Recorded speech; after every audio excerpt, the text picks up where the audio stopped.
தமிழகத்தில் பெரியார் சிலைகள் எல்லாம் இடிக்கப்படும், இங்கவும் தகர்க்கப்படும். திரிபுராவில் லெனின் சிலை தகர்க்கப்பட்டது இன்று. நாளை தமிழ்நாட்டில் பெரியார் சிலை என்று ராஜா தன்னுடைய ட்விட்டர் பக்கத்தில் பதிவிட்டார். இந்த ட்விட்டர் பதிவு அவர் பதிவிட்ட பின்பு இதுவரையில் கிட்டத்தட்ட 24 மணி நேரங்களுக்கு மேலாக தமிழகம் முழுவதும் போராட்ட களமாக வெடித்துள்ளது. இது குறித்து நம்மிடையே விடுதலை சிறுத்தைகள் கட்சியின் துணை பொதுச் செயலாளர் ஆலூர் ஷானவாஸ் இருக்கிறார். அவரிடமே கேட்போம். வணக்கம் சார். திரு ராஜா அவர்கள் தன்னுடைய ட்விட்டர் பக்கத்தில் நேற்று திரிபுராவில் லெனின் சிலை, இன்றைக்கு நாளை தமிழ்நாட்டில் பெரியார் சிலை இடிக்கப்படும் அப்படின்னு சொல்கிறாரு. இந்த கருத்தை அவர் நேற்று பதிவிட்டார். இன்று காலையில் அந்த கருத்தை நான் பதிவிடல, என்னுடைய முகப்புத்தகத்தில் அட்மின் பதிவிட்டார், நான் பதிவிடலன்ட்டு பின்வாங்கியிருக்காரு. அதே மாதிரி யாருடைய மனமாவது புண்பட்டு இருந்தால் வருத்தம் தெரிவிக்கிறேன்னு சொல்கிறாரு. முதல்ல இது மாதிரி ஒரு பதிவு அவர் பதிவிட்டதை எப்படி பார்க்குறீங்க? இதிலேருந்து அவர் பின்வாங்கினதை எப்படி பார்க்குறீங்க? ஆர்எஸ்எஸ் இயக்கத்துக்கென்று ஒரு உத்தி இருக்கிறது. அதாவது ஒன்றை செய்வார்கள், செய்யும்படி எல்லோரையும் தூண்டுவார்கள். அது மிகப்பெரிய விவாதமாகி மிகப்பெரிய அளவுக்கு எதிர்ப்பை, பகையை சம்பாதித்த பிறகு அது எங்களுடையதல்ல என்று ஒதுக்கிவிடுவார்கள். காந்தியை கொன்ற கோட்பாடு என்பது ஆர்எஸ்எஸ்னுடைய கோட்பாடு தான். காந்தியை கொன்ற கோட்சே ஆர்எஸ்எஸ்னுடைய உற்பத்தி தான். ஆனால் காந்தி படுகொலை என்பது இந்திய நாட்டினுடைய ஆன்மாவின் மீது நடத்தப்பட்ட தாக்குதல் என்பதனால் இந்திய மக்கள் அதில் மிகப்பெரிய அளவுக்கு கோபமடைந்த காரணத்தினால் கோட்சே எங்கள் இயக்கத்தை சார்ந்தவர் அல்ல, கோட்சேவுக்கும் எங்களுக்கும் எந்த தொடர்பும் கிடையாது என்று சொல்லி ஒதுங்கி கொண்டார்கள்.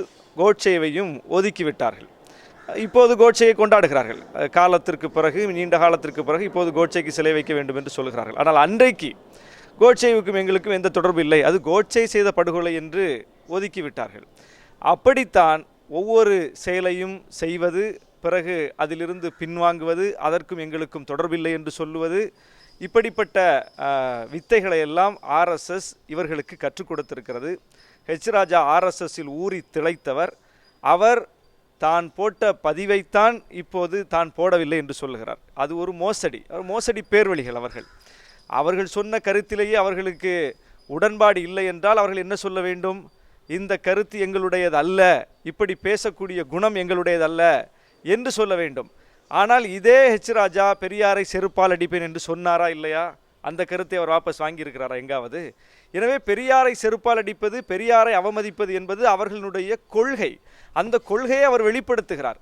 வெளிப்படுத்திவிட்டு அது என்னுடைய கொள்கைதான் என்று சொல்லுவதற்கு அவர்களுக்கு துணிவில்லை. அப்படித்தான் பார்க்க வேண்டும். துணிவற்றவர்கள் தமிழ்நாட்டில் இன்றைக்கு இப்படிப்பட்ட தகிடுதத்தங்களை செய்து கொண்டிருக்கிறார்கள். இதில் ஒன்றை பார்க்க வேண்டும்.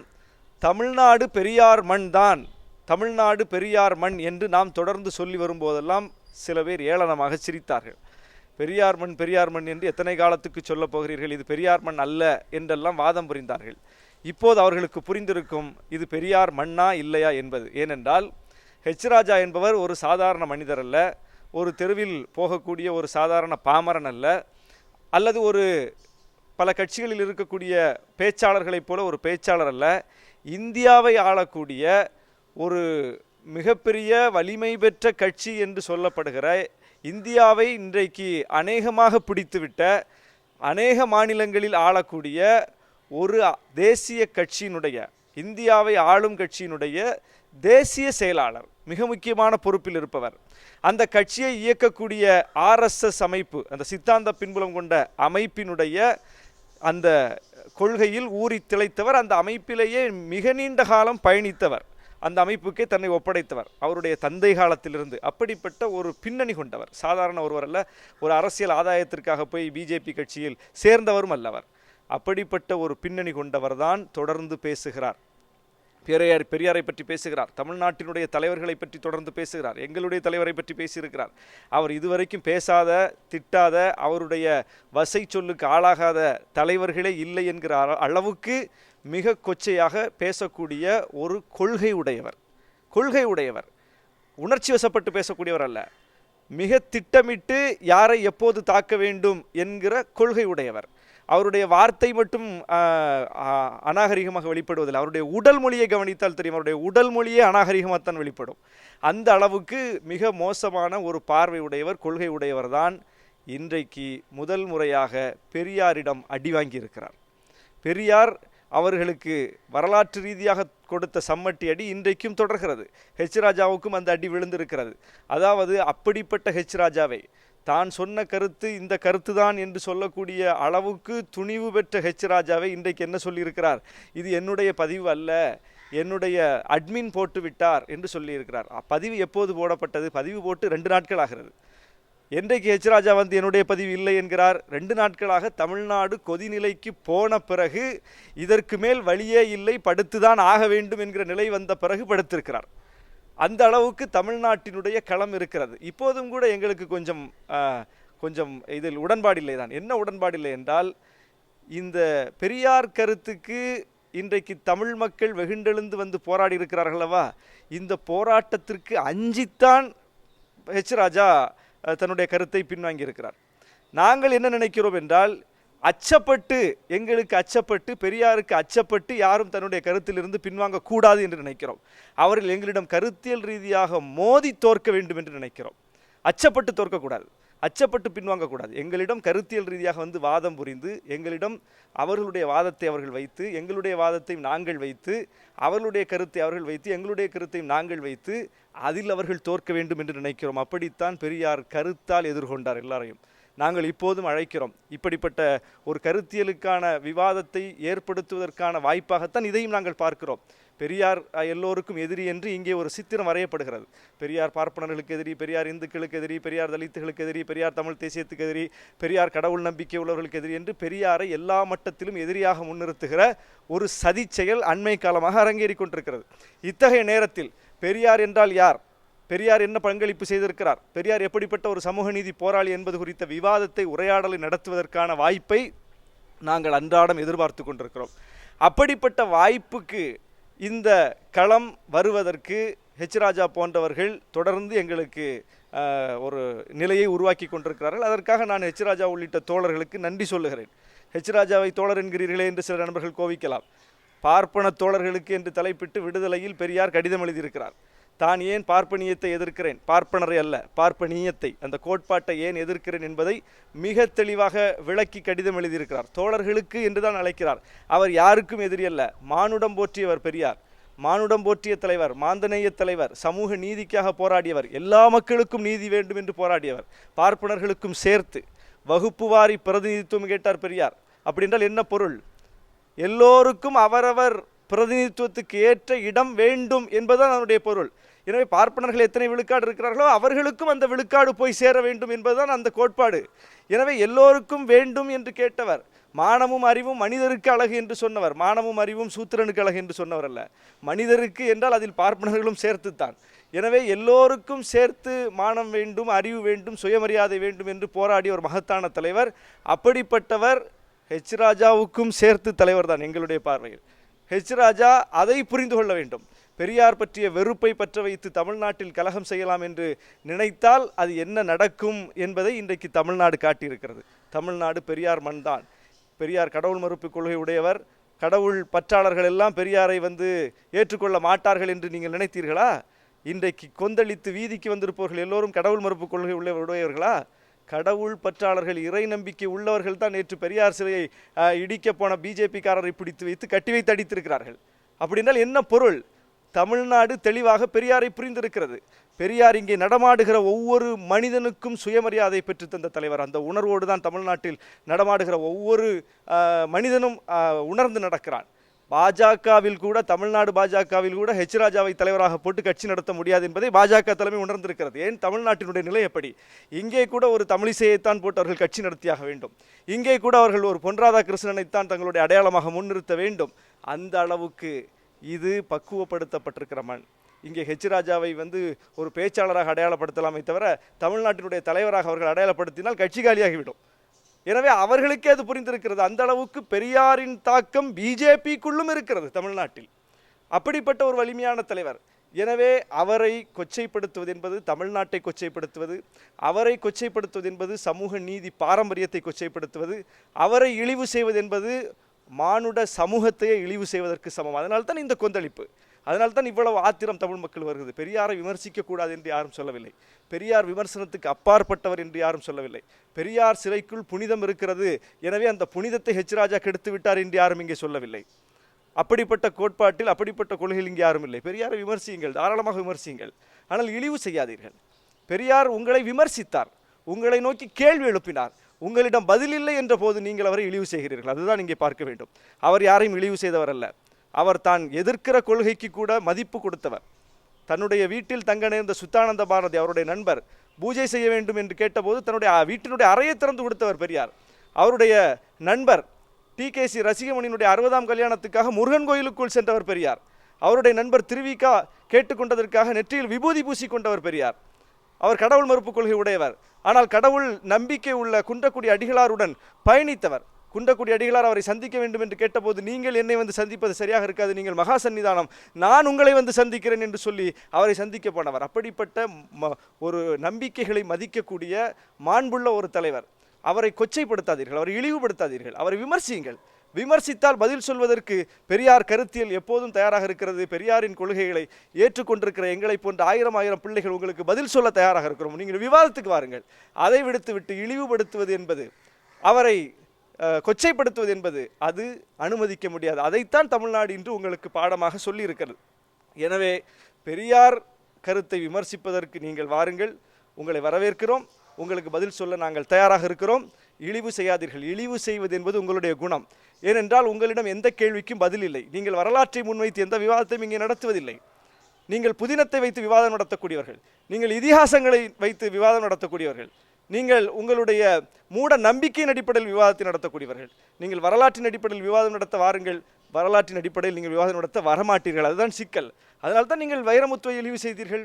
வைரமுத்துவை என்ன சொன்னீர்கள்?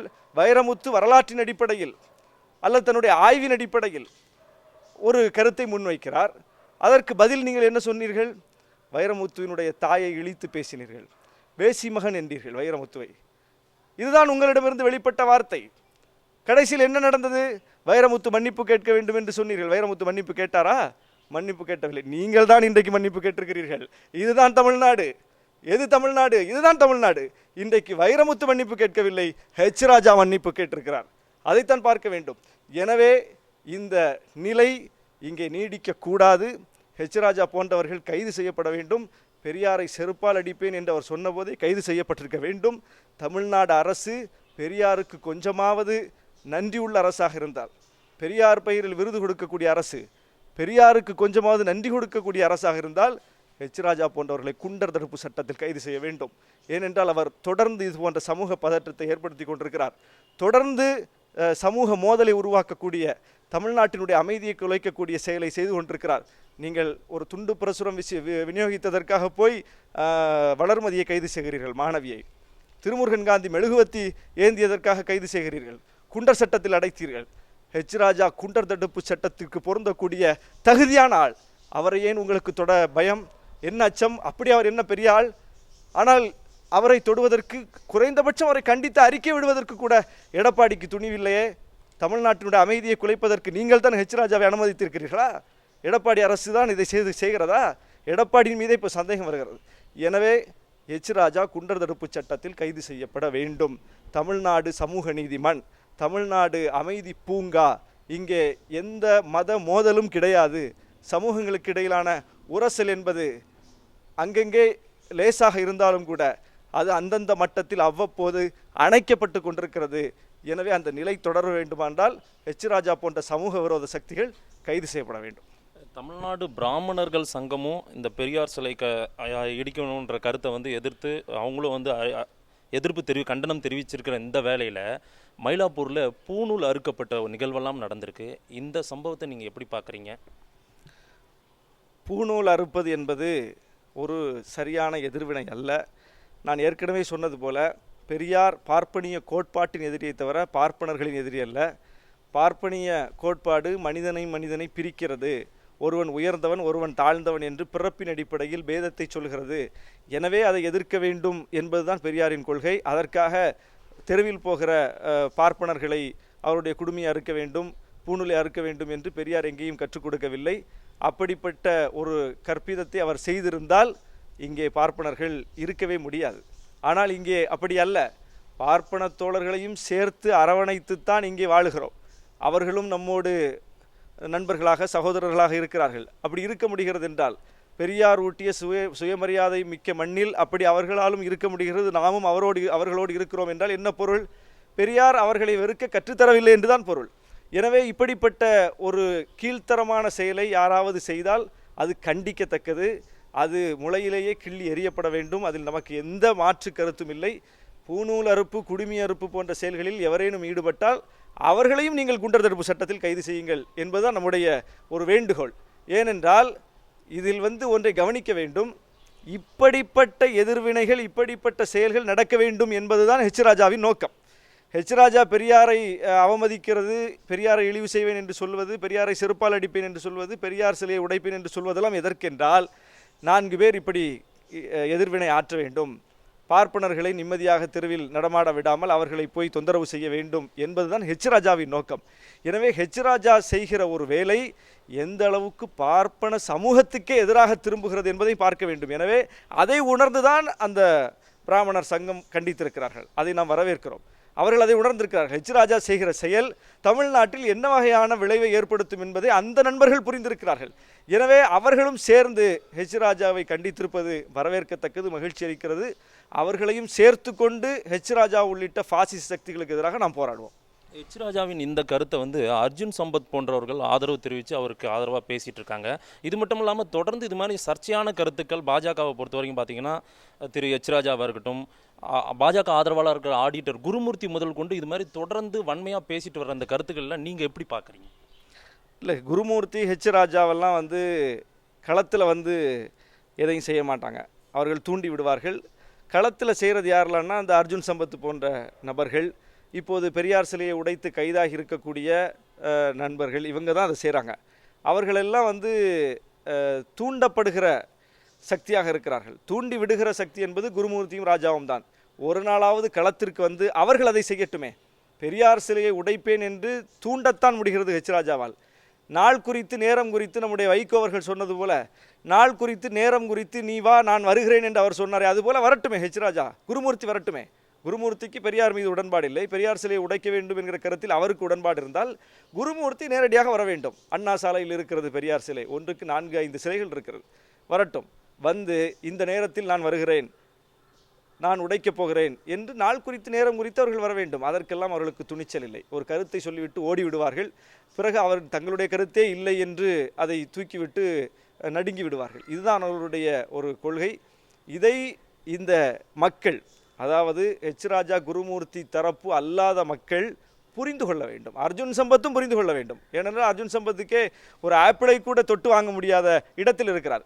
ஹெச் ராஜா தொட்டு வாங்கி விடுவார் சங்கராச்சாரியரிடம், குருமூர்த்தி தொட்டு வாங்கி விடுவார் சங்கராச்சாரியரிடம். அர்ஜுன் சம்பத்தால் ஒரு ஆப்பிளை கூட கை தொட்டு வாங்க முடியவில்லை. அந்த இடத்தில் தான் அவர்கள் இவர்களை வைத்திருக்கிறார்கள். அப்படி அவர்களே உணர்த்திய பிறகும் கூட இவர்களுக்கு புரியவில்லை என்றால் அதுதான் பெரியாருடைய தேவை அந்த இடத்தில் தான் வருகிறது. அதைத்தான் சொன்னார், மானமும் அறிவும் மனிதருக்கு அழகு என்று சொன்னார். ஹெச் ராஜா போன்றவர்கள், குருமூர்த்தி போன்றவர்கள், அப்படிப்பட்ட ஆதிக்க கொள்கை உடையவர்கள் அர்ஜுன் சம்பத்தை இப்படித்தான் நடத்துவார்கள் என்று பெரியாருக்கு எப்போதோ தெரிந்திருக்கிறது. அதனால்தான் நாம் வெளிப்படைய வேண்டும் என்று சொல்லியிருக்கிறார். அதை இவர்கள் புரிந்து கொள்ள வேண்டும். இந்த சூழ்ச்சிக்கு இரையாகாமல் தம்மை தற்காத்து கொள்ள வேண்டும்.